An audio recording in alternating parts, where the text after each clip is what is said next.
Hey everybody, I believe I'm soon going to get my main page back, my main YouTube channel back, albeit with two strikes. So, I'm right on the precipice. If they decide anything, if the wonderful authorities over at YouTube Central decide to go back to any of my old videos and say, hey, nope, this isn't good, third strike, you're out, that can happen. That could happen easily. It happened with when they gave me my second strike. So I would like to invite everybody who's watching me on my regular channel to subscribe to me on my backup channel, which is YouTube is my whore. YouTube is my whore. One word, no wiki. That's where I've been for the last couple of weeks, and I actually managed to get a couple of videos for me, to be rather conspicuous, particularly one that I recorded after the death of Anne Heche. So please check out my other channel, YouTube is my whore, no wiki. Also, you can check me out on BitChute, of course. I'm still there. I post there occasionally,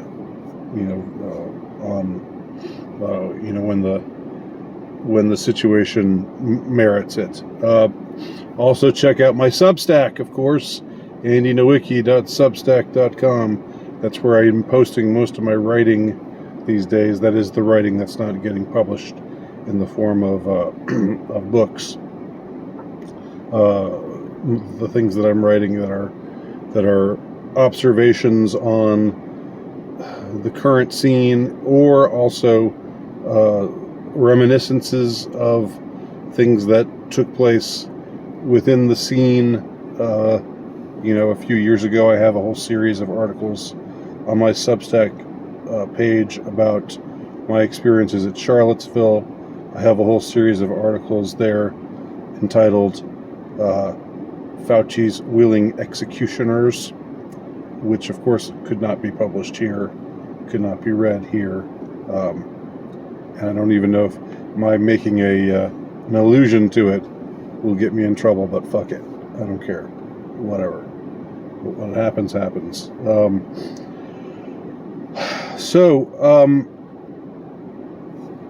I've been reflecting lately about how I guess you could say it is ironic that out of the three main contributors to AlternativeRight.com, as it originally was, as it originally stood back in 2010, of course, Richard Spencer started the page, and I became a regular contributor and eventually became an editor. Same thing happened with Colin Liddell. So the three of us, Richard Spencer, Colin Liddell, and myself, were for a time the sort of the triad that voiced the sentiments behind AlternativeRight.com. And there was never any particular time when the three of us were really exactly on the same page. We were all different people, motivated by different things, with different perspectives. I think that Richard took me on, as a writer and at first, and then as an editor, just because he sort of dug my fiction at the time. He remember had me on to discuss the Columbine Pilgrim, and he also thought that it was interesting that I was a Catholic. I think that he thought somebody contributing to Alternative Right who was also a Catholic, made for an interesting point of view, because at that time it was a very broad tent sort of notion or perspective that I think he was going for. And for a couple of years, Richard Spencer and I were associates, and I would even at some point maybe have called him a friend. He and his organization funded my trip to South Africa, which was done in the winter of, what was the winter for the Northern Hemisphere? It was summer for South Africa. Back in December of 2011, I went there to write an article for what was basically the ill-fated Radix Journal, but I don't need to go into all of that. So after Richard lost interest in alternative right, and after he basically took the site down without warning, Colin, Liddell, and myself became united just because we both still wanted to keep the site running. We still thought at the time that the term alternative right had it did not have the kind of resonance that it has now. Today, you say alternative right or alt-right to just disparage someone, the same way you use the term incel. Very similar. But at the time, it actually meant something. It carried a resonance which was reflective of an interesting medley of thinkers who by no means did everybody agree on everything, but I think we all had the same enemies. That is to say, we all thought that liberal modernism and its attendant ideologies, feminism, liberal anti-white sentiments, and so forth, these were all things that we despised about the contemporary scene. So, for a time, it was Liddell and myself keeping the alternative right going, and that kept that. I feel like I've discussed this before. I think I've even written about this on my Substack page in one of my articles about what the events that led up to Charlottesville from the perspective of both an insider and an outsider, because I was never that inside really. I was never really with the cool kids, but for a time, I think I played a role in the evolution of the journal AlternativeRight.com, and then the journal that replaced it after Richard took AlternativeRight.com down. So it's somewhat ironic and somewhat depressing at the same time to reflect on the way things stand right now with the three of us. And I believe I'm the only alternative really who's left. I think I'm the only one who still reflects an alternative voice, and I would humbly offer that if you read or take in, I don't know if Richard Spencer still writes anything. I think he still comments on things. Maybe he's got I admit I haven't followed him that closely over the last few years, but obviously he has betrayed everything that he once stood for, and now he's a big booster of Western liberalism, although I guess the strategy is that he's trying to put some kind of spin on it in some way. I don't know. It still seems pretty lame to me. And he's pro-abortion. He's against sexual continence. Being an aspect of culture. He's essentially a libertine. I think it would be fair to say, culturally speaking. anti-religion, anti-Christianity, all of those things. But I would say that the more disappointing for me has been the turn that Colin has taken of late. Colin Liddell is less visible. He's less conspicuous. He's less well known, like myself. Colin and I are probably equally equally obscure, I guess, or equally known, however you want to look at it. Half full or half empty. I mean, in comparison to Richard Spencer, we don't have the name recognition. But Liddell recently, especially over the last couple of years, but I would say this has been a trend that's been going on with him, for maybe the last 4 or 5 years. Ever since he decided to change the name of his site from, it was his site. It became his site. He and I were sharing editing duties, and then I sort of kicked it all over to him to do the editing, because I wanted to focus more on a different kind of writing, namely my fiction writing. I didn't have the same kind of energy to just write about, the passing scene, or this current event, that current event, isn't this interesting, or isn't this outrageous, and aren't we all up in arms about this, that, or the other thing? Sort of since 2016, especially, when everything has gone, when everybody's angry all the time, and they're screaming headlines like it's a perpetual election happening all the time. It's just gotten really old, and I've distanced myself from it.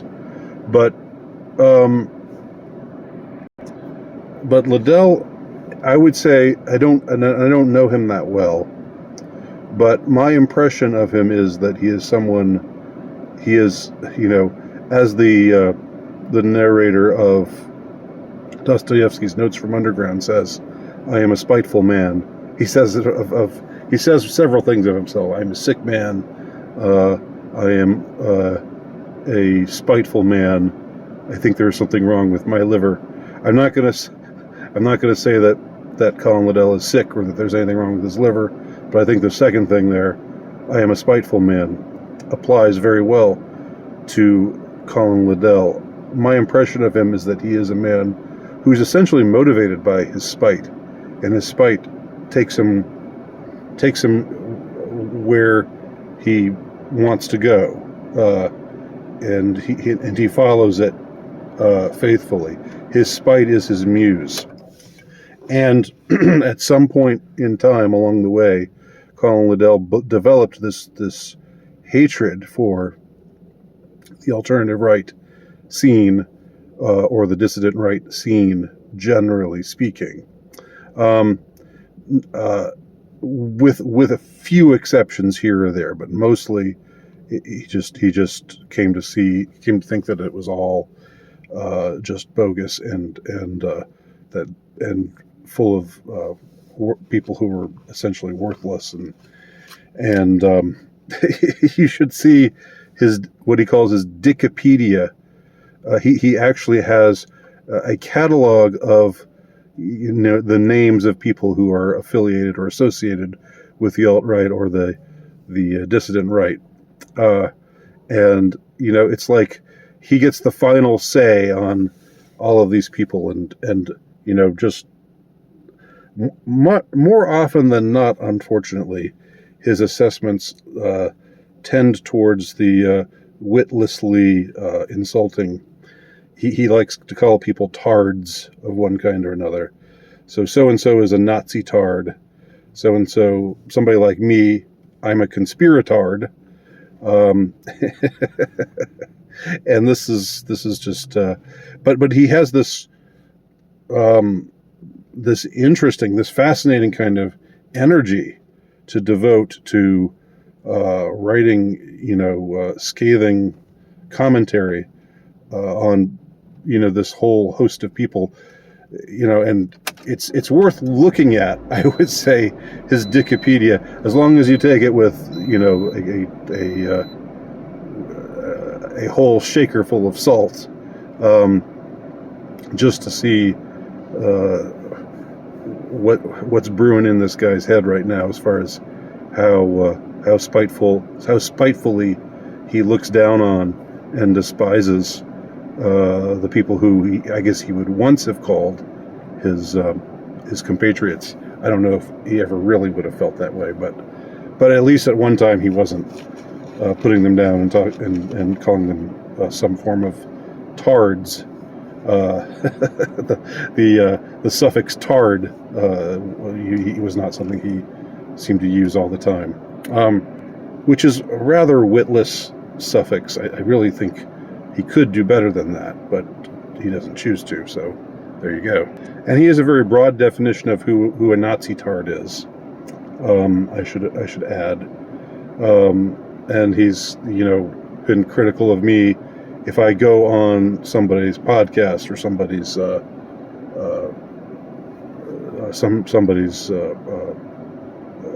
broadcast on whether their Substack channel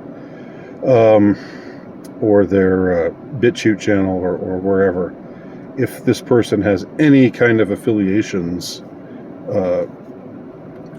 if this person is in any way what could be called Judeo-critical, then he is a Nazi tard. Now, I'm not.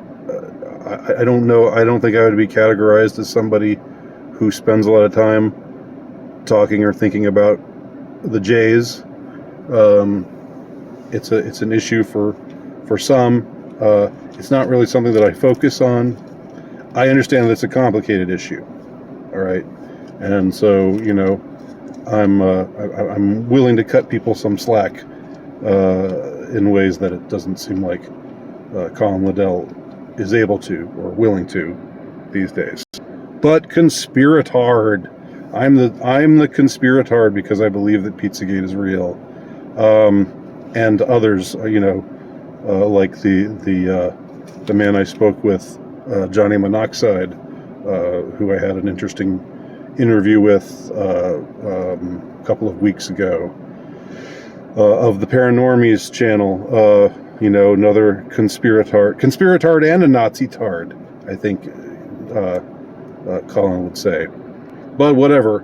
I think what's more disturbing, what's more annoying and distressing is the way in which Colin has pretty much adopted the whole Western media's obsession with the Russians and how the enduring Russophobia of the political and media establishment of the Western world. I mean, and this goes beyond. I can understand being critical of Putin for invading Ukraine. I see that as a very complicated issue, territorial claims and so forth. But there seems to be this tendency with Colin right now just to see anyone who has come up in the dissident right, anyone, including Trump. Trump's election now is because Putin set him up. So basically, Colin Liddell is he could be, one of the Podestas. He could be Hillary Clinton. He could be somebody at the DNC. The way that he talks about Russians and Russiagate, and I mean, he even went so far in a recent article as to say that Tulsi Gabbard, because she's an anti-establishment Democrat, is just a Russian stooge. And so he basically goes along, he goes along with what the New York Times and Rolling Stone magazine and all the rest of the useless, crappy Western media, the Lugenpress, I think I call them, and I think they deserve that title richly. He seems to be just right on board with them when it comes to the Russian question. One thing I will give Colin some credit for is that he didn't ever seem to go into the Branch Covidian territory. He didn't become worshipful of Fauci and Bill Gates and others, the way that it seems that, unfortunately, many certain people within the dissident right, including Richard Spencer and including the TRS guys, went there, but at least Colin didn't go there. Anyway, let me end this video now. I think I might have a bit more to say on this subject. I'm just sort of letting it all hang out here. But anyway, if you're watching this on my main channel, please subscribe to my alternative channel and my BitChute channel as well. And I'll talk to you all soon. My name's Andy Nowicki.